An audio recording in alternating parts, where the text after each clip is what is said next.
A paz do Senhor, meu querido irmão, aluno, estudante do nosso curso Apologética 2. Vamos fazer uma reflexão agora sobre a aula de número 2, que é sobre a Igreja da Cientologia. Eu, particularmente, acho que não devia nem ser chamado de igreja isso, mas apelidaram, a imprensa apelidou, a imprensa internacional, mas na verdade o nome é Cientologia, não devia chamar de igreja coisa nenhuma. Mas tem coisa que depois que já acaba criando esse tipo de nomenclatura, é difícil você desconstruir. Mas eu particularmente não chamaria isso de igreja não, falaria mesmo de Cientologia. Se você quiser me acompanhar pelo livro, a partir da página de número 19, e aí você vai vendo, aí vai acompanhando, vai escrevendo e vai fazendo suas anotações. Bom, a primeira colocação que eu vou fazer aqui é só para chamar sua atenção, né? O que John Travolta, Tom Cruise, Michael Jackson, Juliette Lewis, Anne Archer, Elisa Mary Presley têm em comum? Ah, são autores de Hollywood, são. Filmes legais até, né? Certamente você já assistiu algum filme deles, né? Missão Impossível, do Tom Cruise, ou mesmo John Travolta. Tem muitos filmes bastante interessantes até. Então tem muito material e são grandes estrelas, são astros badaladíssimos de Hollywood. Agora, o que será que eles têm em comum? Além da fama e do dinheiro, são adeptos da mesma religião. Eles são da Cientologia. Pois é, cada vez mais famosa entre os artistas de Hollywood, que acham que descobriram uma grande coisa, sendo que não passa de fantasias elaboradas de seres extraterrestres. Né? De onde surgiu? Aliás, deixa eu te contar uma coisa. Veja, uma das empresas que enviou foguete agora, o homem, recentemente teve Cabo Canaveral, aí enviou uma nave, foi bem sucedida, inclusive, que trouxeram os 2 astronautas, é uma empresa particular. Você vê o poder dessas empresas. E o milionário que patrocina essa empresa, ele, agora essa semana, não sei se ontem ou no final de semana, ele disse o seguinte, que as pirâmides do Egito foram feitas por alienígenas. Mas levou tanta bordoada, porque as autoridades egípcias falaram, vem visitar o Egito que eu mostro para vocês onde morou os engenheiros construtores da pirâmide. Mas não é que tem mesmo muita gente que acredita nisso? Hoje está em moda isso. Aliás, as teorias mais conhecidas sobre a origem do homem é basicamente o criacionismo, que nós cremos, porque está registrado na palavra de Deus, crê em Deus Pai Todo-Poderoso, Criador dos céus e da terra, o criacionismo. E a outra qual é? O darwinismo, a teoria da evolução, que é muito aceita na biologia e nas ciências. Outra teoria. Mas tem uma terceira teoria que está em moda hoje, que é a vida extraterrestre, que a vida veio de fora da Terra, que são os alienígenas. Então, se você pegar, por exemplo, redes de televisão paga, como Discovery, você pega lá uma série de documentários sobre os alienígenas do passado. Então, tem muito material e tem muita gente crendo nisso também. E a Cientologia trabalha muito essa perspectiva. Mas de onde surgiu isso? O que ensina esse movimento? Por que as pessoas estão dispostas a gastar grande soma? Porque essas religiões são cursos. Irmão, essa religião ela lembra muito o gnosticismo, não é qualquer pessoa. E aí nesse sentido lembrava também a maçonaria, né? Não era, a pessoa não é, eu quero ser maçom, não é assim, tem que ser convidado, né? Então essas expressões religiosas, elas convencem através de cursos, de seminários caríssimos, que só quem tem muita grana consegue atingir.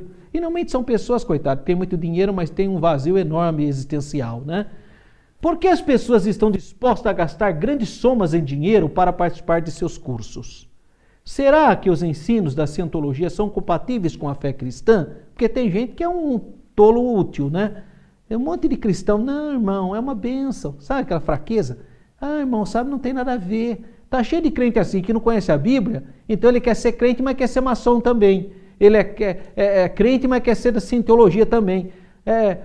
Sabe, aquele quer ser igual existe muito, a gente chama aqui no Brasil, essa mistura religiosa. Né? O camarada é católico no domingo, mas durante a semana ele está no terreno de macumba. Né? Sabe esse misticismo? Tem gente fazendo não, mano, sou crente, mas eu acho que não tem nada a ver, eu acredito em alienígena. Sabe essas bobagens? Porque não tem Bíblia, porque não vai na escola bíblica dominical, porque não faz uma escola teológica, porque não deixou Jesus entrar no coração. Aí enche a cabeça de teorias humanas. Tá? Então, há compatibilidade, porque os cientologistas acham que são cristãos, muitos. Muitos acham que está tudo bem, é uma igreja. Tá? O presente artigo, então, ou melhor, a presente aula pretende responder essas e outras questões. Bom, o polêmico fundador da cientologia, fundada em 1954, no estado da Califórnia, o idealizador, só podia ser, né? Hollywood, né? Califórnia. O idealizador desse grupo religioso é o Lafayette Ron Hubbard. 1911, ele morreu em 1986. Ele era filho de um comandante da Marinha norte-americana. Então aqui está a foto dele, ainda quando ele estava bem de saúde. Segundo publicações da cientologia, ou seja, a própria cientologia que publicou, né, ele seria formado em engenharia civil, com especialização em física nuclear pela Universidade de George Washington. Não é bem isso, né?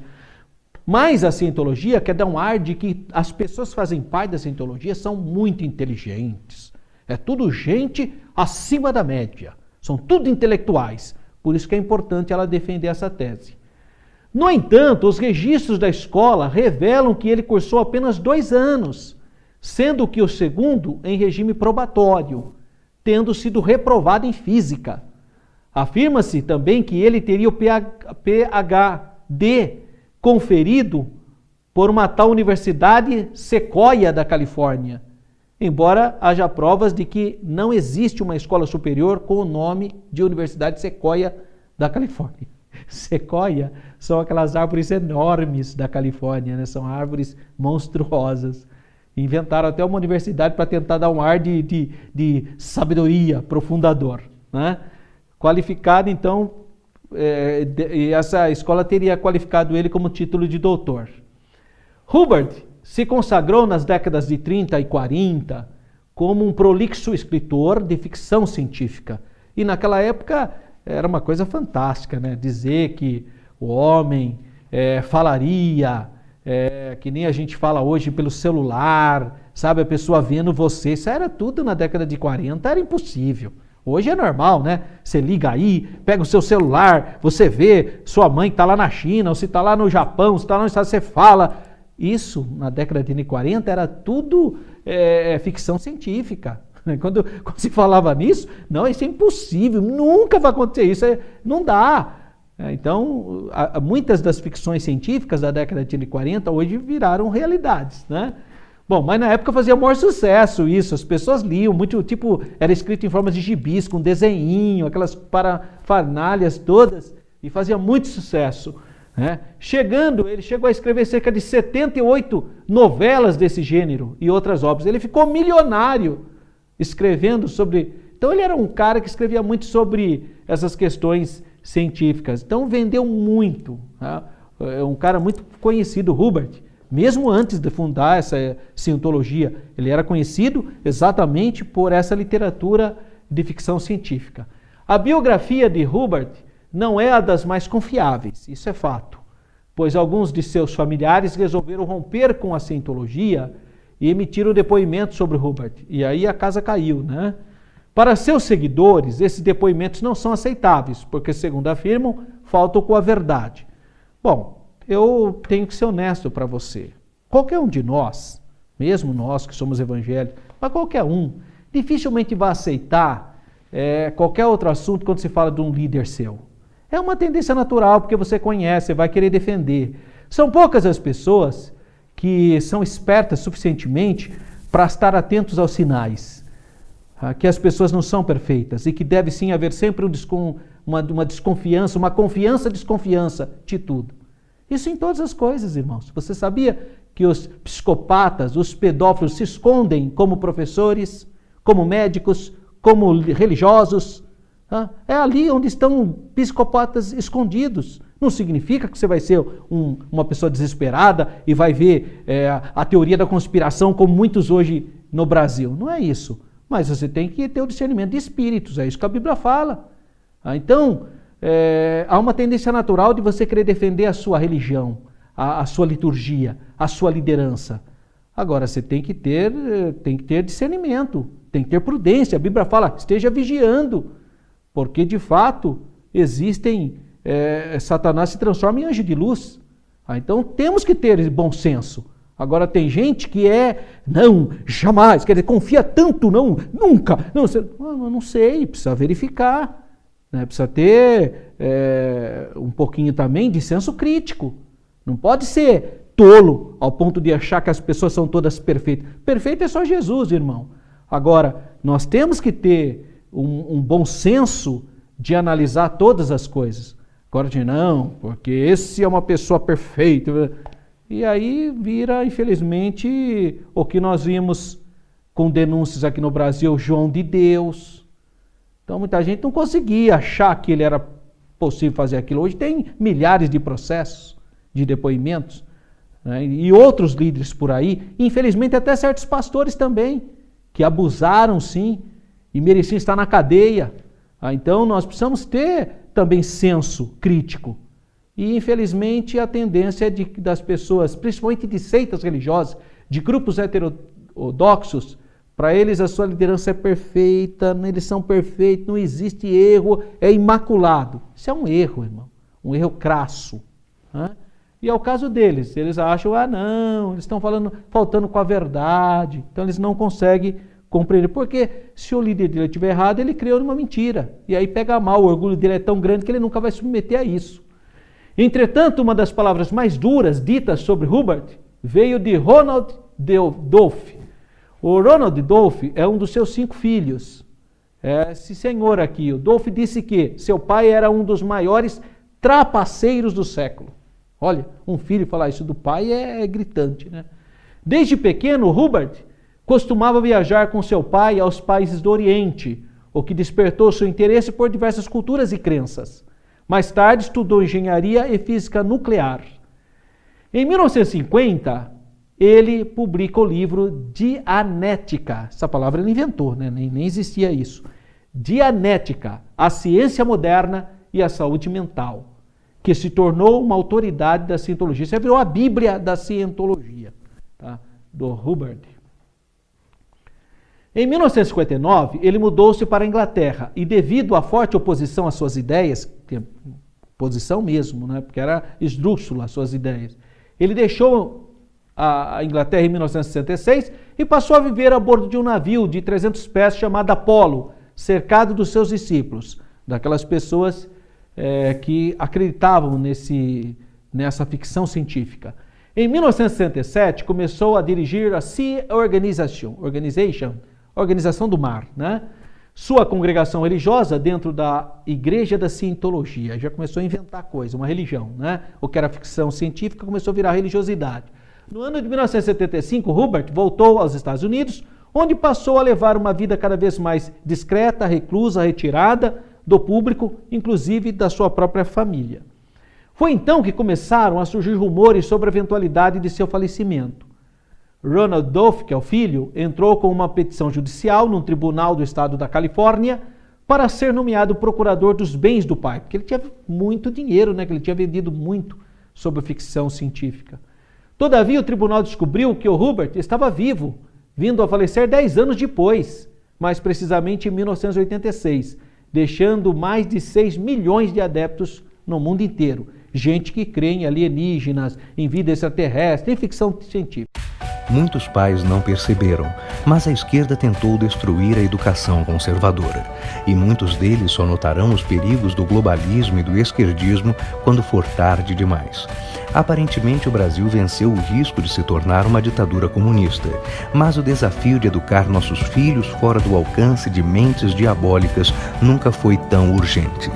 Os vários esquerdistas que governaram o Brasil nos fizeram sentir incapazes, isolados e sem condições de reagir, ainda que nós, os conservadores, fôssemos e somos a maioria do povo brasileiro.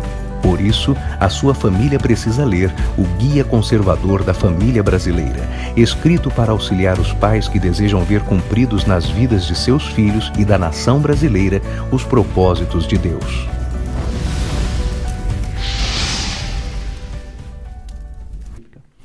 Qual é a doutrina da cientologia? Para os cientólogos, a cientologia é uma religião cujo objetivo é estudar o espírito, entender a relação de cada um consigo mesmo, com o universo e com outras formas de vida. É uma religião, uma sabedoria, uma ciência, segundo eles mesmos definem. Na verdade, trata-se de uma corrente de pensamento filosófico-religioso, mesclada a técnicas psicoterápicas e doutrina budista. Segundo o próprio Hubbard, a religião criada por ele deve despertar no discípulo a consciência de que ele é imortal. Então veja que já é uma coisa meio estranha, né? É uma mistura de conceitos tirados do hinduísmo e das tradições cabalísticas. A cientologia serve de base para uma série de técnicas como a psicanalítica, dianética, e promete aos seus adeptos melhorar a sua capacidade de comunicação, diminuir seus sofrimentos, ensinando a lidar com as pessoas do seu meio. Fundamentos básicos. Então, para o pessoal da cientologia, o homem é basicamente bom, composto de 3 partes: corpo, mente e espírito. É um ser imortal, sua experiência vai muito além de uma só vida, então podendo ter várias vidas, só sua salvação depende de si mesmo e seus semelhantes e de sua relação com o universo. Então a salvação seria ligada a essas 3 dimensões. O corpo é um componente indesejado do ser humano, e aqui tem muito de gnosticismo, né? Vê o corpo como algo mau.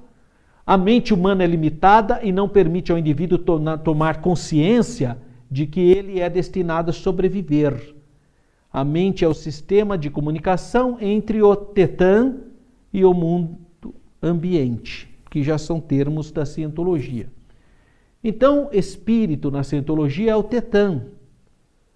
É onisciente, imortal, e através da pista do tempo percorre várias vidas. Então está aí o corpo, né, o mundo e o Tetã, essa tríplice dimensão. O espírito é tudo aquilo que você traz de bom e de ruim, desta e de outras vidas, porque ele acredita então em outras vidas. No início, todos os espíritos eram perfeitamente felizes num eterno presente, mas acharam que era uma situação aborrecedora, e foi assim que, para brincar, criaram o universo. Mas se tornaram vítimas do seu próprio brinquedo, esquecendo-se de que o mesmo fora criado por eles. Então, é ficção do Hubbard que virou doutrina religiosa. A teoria na prática. Através de sessões da cientologia, Althing, que é a audição, a pessoa passa por 7 graus de purificação para libertar-se dos engramas, ou seja, das cicatrizes. Em outras palavras, a pessoa, coitada, enquanto que nem eu, você, somos tudo tontinho. Aí, quando você fizer esses cursos bem caprichados, você vai, depois de 7 processos, você vai começar a ter consciência da realidade do que você é. Em outras palavras, é isso, porque você vai ser liberto das cicatrizes. No final desse processo, o adepto sai do estágio pré-claro para o claro. Isso, porém, é apenas a primeira etapa da purificação, porque ele está propondo, então, uma purificação do seu tetã, do seu espírito, para você ser um ser humano evoluído, porque você é um alienígena, na verdade, no pensamento da cientologia. A segunda é chamada de Operant Tetã, quer dizer, o espírito operativo. Iniciais, então, eu vou usar aqui iniciais OT, da sigla inglesa, Operant Tetã, tá? Então, eu vou utilizar aqui, sempre que for aparecer, vai aparecer OT, que por sua vez compreende 8 degraus. Nesta segunda grande fase, o Tetã passa a entender que o mundo visível não é uma realidade plena, mas é apenas aparente. E ele, o Tetã, o espírito, já não depende do universo que o cerca. Uma das mais notáveis qualidades de um Operant Tetã é a imortalidade pessoal e consciente e a liberdade relativamente aos ciclos de nascimento e da morte. Então seria como que ele estaria através de processos psicológicos, de cursos, de neurológicos, restaurando o seu tetã, o seu espírito na realidade que ele é, porque ele está dormente, está adormecido. Os cientistas garantem que um Operant Tetã pode praticar a esterilização, ou seja, vaguear com o espírito fora do corpo. Pois que o espírito é liberto, ele consegue fazer viagens. Nesse estágio, raramente adoece. E menos propenso a acidentes, tem memória total, QI superior a 135, imaginação criativa, vitalidade extraordinária, personalidade magnética, autocontrole, entre outras coisas. Tudo através de cursos caríssimos. Cursos caríssimos. Entretanto, quando a morte vem, o Tetã vai para um lugar de descanso, Marte ou Pirineus, que é nome de planetas que ele inventou, né, o Pirineus, até que ele seja atribuído a um novo corpo. Um dos aspectos curiosos da Igreja da Cientologia é o fato de que seus membros, sem nenhuma objeção, podem pertencer às outras religiões, ao mesmo tempo em que proclamam a reencarnação do espírito, doutrina que se choca com outras crenças. Então veja que tipo de religiosidade. Os degraus finais dessa fase, que vai do OT1 a OT5, além de outros Open Tetãs, são mantidos em segredo pela Cientologia. E é segredo total. Pouquíssimas pessoas vão ter acesso a esses mistérios. Os claros que chegam a esse estágio, aqueles que estão já no segundo estágio, que são os claros, né, não podem levar os textos para fora das instalações da igreja, e muito menos têm o direito a cópias das apostilas, do material deles. Segundo uma reportagem do Washington Post, que é o grande jornal norte-americano, em 1995, dados recolhidos no Tribunal de Los Angeles mostram que os membros que participam dos cursos nas instalações especiais da igreja tendem a aceder com uma zona de acesso restrito, sendo escoltados por segurança até uma sala fechada, onde podem consultar os textos, mas tudo isso vigiados por câmaras de vídeos. Então é uma coisa, é de ficção científica mesmo, né? Apesar de todas essas medidas extraordinárias de segurança, críticos e antigos adeptos da Cientologia têm conseguido escapar ao cerco e distribuído os textos secretos da seita, o que leva a igreja a tomar certas medidas. Normalmente ela tem um grupo de advogados para processar, para fazer miséria. É uma organização poderosa, tá? Um dos cursos secretos que demonstram a pura fantasia dos ensinos da Cientologia é o OT3, que é o Open Teton 3, que cobre supostos acontecimentos que aconteceram há 75 milhões de anos atrás. Então eles ficam, olha, é tudo ficção científica, ficar falando de coisas que aconteceram há 75 milhões de anos atrás. Nesse período teria ocorrido um problema de superpopulação na Federação Galáctica, composta por 76 planetas. E o seu oficial Xenu teria sido escolhido para resolver o problema. É a guerra nas estrelas, irmão. É coisa científica, é ficção científica. O oficial Xenu teria sido escolhido para resolver o problema. Então tem aqui um desenho do Xenu, né? Aparentemente, Xenu decidiu congelar milhões de seres e trazê-los à Terra, mais precisamente no Havaí e Las Palmas, onde as explosões nucleares provocadas por 8 vulcões restauraram somente os espíritos dos exterminados. Os seres humanos seriam compostos por esses espíritos e por alguns maus espíritos, os Bad Tetans é corpos espirituais, e Xenu, capturado e aprisionado pelo seu crime. Quem sabe seja por isso que a capa do livro Dianética tem a imagem de um vulcão, porque foram os vulcões os responsáveis pelo descongelamento desses espíritos. Ao que tudo indica, todas essas coisas não passam de uma versão simples de alguns dos conceitos da Cientologia. Seus adeptos contam com grande e numerosos volumes de literatura para que possa expandir-se nessas ficções científicas. É ficção científica. Ficam em prolongados seminários discutindo essas coisas do universo, esses mistérios, como se fosse verdade. Eles chamam, é uma sabedoria alienígena. Por isso que hoje tem muita coisa de alienígena. Toda essa turma é tudo da Cientologia. A Cientologia e o cristianismo.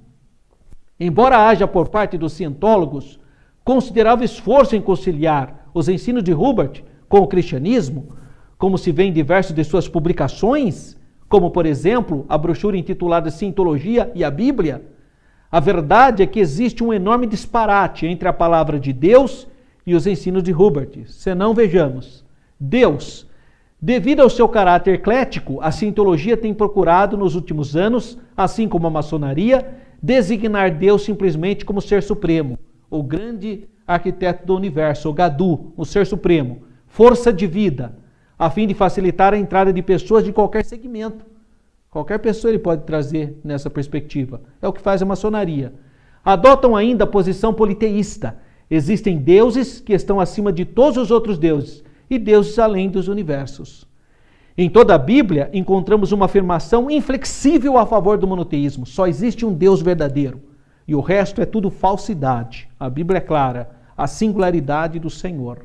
O apóstolo Paulo é muito claro e enfático ao afirmar que no que diz respeito ao mundo, 1 Coríntios 8, 5 e 6, há muitos deuses e muitos senhores. Todavia, para nós há um só Deus, o Pai de quem são todas as coisas, e para quem existimos, e um só Senhor, Jesus Cristo. O lugar de Cristo na cientologia. Hubert formou o pensamento da cientologia sobre Jesus Cristo, tomando emprestado o mesmo ensino do budismo, do hinduísmo, do taoísmo, do judaísmo, teoria moral, que defende a ideia de que Jesus é apenas um exemplo de fé, de moral e de conduta. Nem o Senhor Buda e nem Jesus Cristo eram espíritos operativos, do nível mais elevado, de acordo com as evidências. Eram apenas uma sombra limpa acima. Essa é a declaração do Hubert.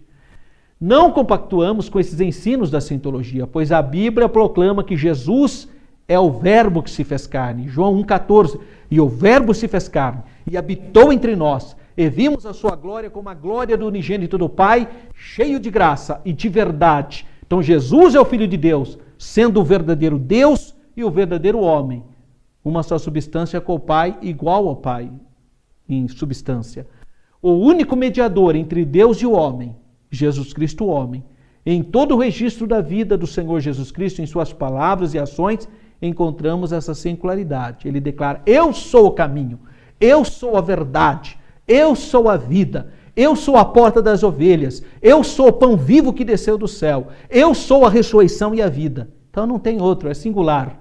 A Bíblia chama Jesus muitas vezes de o santo, o justo, o primogênito de tudo, no sentido de que ele tem a primazia, a preeminência. Hubert fez várias declarações infundadas sobre Jesus.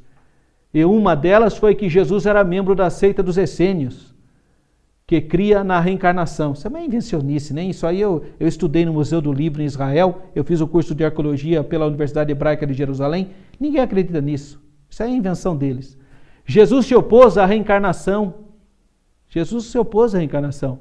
Se a reencarnação não tem sentido, vai contra a ressurreição. Para que ressurreição?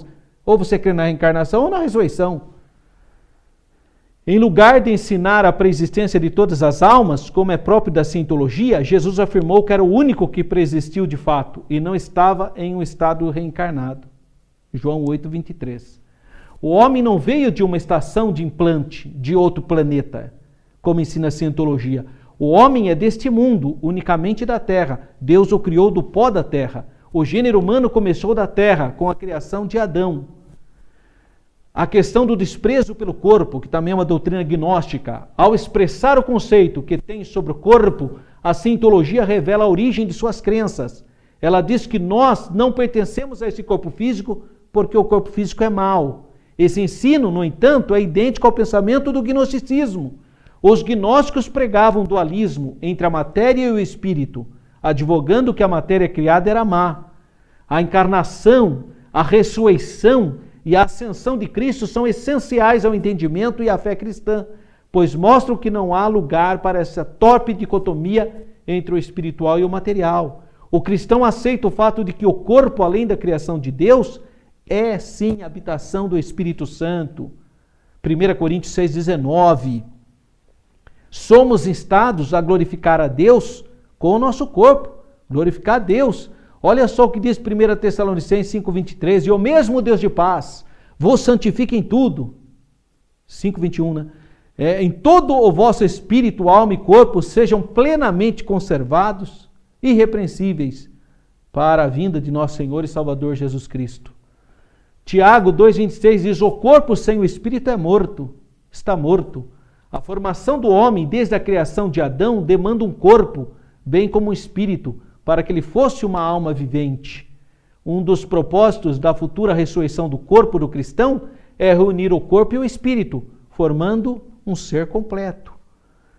E a questão do caminho da salvação? Como vimos, a cientologia crê que o homem é basicamente bom, sem pecado. Portanto, segundo afirmam, é desprezível e completamente abaixo de todo desprezo falar para um homem que ele tem de se arrepender e que ele é mau. Então eles fazem um processo, mas não é só a cientologia, você vê isso também no espiritismo e em outros grupos religiosos, negando a ideia do pecado original, negando a ideia de que o homem tem uma natureza decaída. Porque se você conseguir tirar a realidade humana, dizer, não, o homem não tem uma natureza decaída, então ele não precisa de Salvador, ele não precisa de salvação. Então essa é a ideia das religiões que querem negar a obra expiatória de Jesus no Calvário. É tentar desconstruir a ideia da queda humana, né, do pecado original. O caminho da salvação, na visão da cientologia, o homem tem apenas cicatrizes, eles chamam de engramas, escamas mesmos, né, e é justamente isso que o impede de descobrir e exercitar seu poder inerente. Então não é que ele está em queda, não é isso, ele tem alguns impedimentos, mas se você, através de custos milionários que você paga, você pode tirar essa cicatriz e entrar para o primeiro momento do claro e depois do neoclaro e do claro. Contrastando essa doutrina absurda, Jesus Cristo ensinou que o homem tem um grave problema. Esse tem sido o problema. Por que você acha que o país está cheio de corrupção? Porque era a esquerda, porque é a direita, porque... Não é nada disso, o problema é o pecado, irmão. Eu fico admirado, eu sou já falei que eu sou do ambiente político, eu desenvolvo políticas públicas, e o que eu percebo? Que o problema do ser humano é o pecado, não é problema ideológico, não é porque é esquerda, porque é direita, porque... Não é isso não, é o pecado, irmão. O pecado detonou o homem, por isso que o homem tem uma tendência a errar. O bem que quer fazer não faz, o mal que não quer faz. Então o problema do ser humano é o pecado. E Jesus veio para libertar a gente disso, para lavar o nosso espírito no sangue dele, a nossa alma, a nossa carne, as nossas vestiduras. Jesus veio para que você seja uma nova criatura em Cristo. Então o problema, eu vejo as pessoas discutindo, é filosofia tal, não é nada disso, o problema é o pecado, irmão. Enquanto o homem estiver nessa condição, não vai estar torto. Romanos capítulo 5, é o problema do pecado. Então, Jesus disse que o homem é mau por natureza. Falou ainda que do interior do homem procedem os maus pensamentos, mortes, adultérios, prostituição, furtos, falsos testemunhos e blasfêmia. Partindo, infelizmente, devido à queda, seu primeiro sermão do Senhor foi uma exortação ao arrependimento. Arrependei-vos. A pregação de João Batista, arrependimento. Dos 12, arrependimento. A pregação de Pedro no Pentecoste, arrependei-vos. A pregação de Paulo aos gentios, arrependimento. Porque sabe a natureza humana. Continha mensagens com forte apelo ao arrependimento para que houvesse a remissão dos pecados. Porque sem arrependimento não vai ter perdão. A mensagem do arrependimento deveria ser levada por todo mundo. Olha o que diz Lucas, capítulo 24, versículos 47 e 48. E em seu nome se pregasse o arrependimento e a remissão dos pecados em todas as nações, começando por Jerusalém, e dessas vós sois testemunhas. Isso é evangelho, é convidar as pessoas para se arrepender, deixar a sua vida antiga, receber o perdão pelo precioso sangue de Jesus, ser lavado pelo sangue de Jesus, porque só Jesus pode fazer isso para o ser humano. Não é a filosofia. Ficam lá fazendo curso, coitado. Sai de lá achando que teve uma visão de alienígenas. Tudo ficção. Não é a realidade. E eu coloquei aqui uma série de filmes que são documentários sobre a cientologia, porque eu acho que fica mais fácil para você, aluno, acompanhar. Então eu vou deixar aqui, você pode colar esses sites aqui, esses links. Entram e aí você vai assistir os depoimentos, os documentários, material importante para você conhecer a cientologia, para você ver a gravidade disso. É uma verdadeira lavagem cerebral. Esses cursos deixam a pessoa completamente sem liberdade, desarticulado, tolhido da realidade. O camarada passa a viver num mundo de ilusão, achando que agora tem um QI, que agora tem contatos alienígenas. Deixa a pessoa completamente fora da realidade humana. Então eu coloquei aqui esses muitos links aqui que você pode colar, né? Cola aqui, ó, e assista. Tá? Assista para você ter contexto histórico, contexto de documentário. Tá? Importante você ter esse material, porque embora nós tenhamos aqui bastante material pedagógico, mas não é suficiente para você ter um bom conteúdo para você poder ter mais conhecimento. Então eu acrescentei todos esses links aqui, são documentários, são filmes que vão te ajudar muito. Assim como eu deixei um link na aula 1 sobre a igreja local, que é um seminário, também uma exposição sobre o assunto, esses já são documentários, são traduzidos, lá tem a tradução do inglês.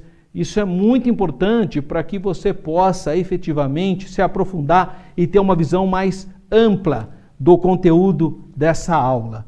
Que Deus continue abençoando a sua vida. Fique na paz do Senhor.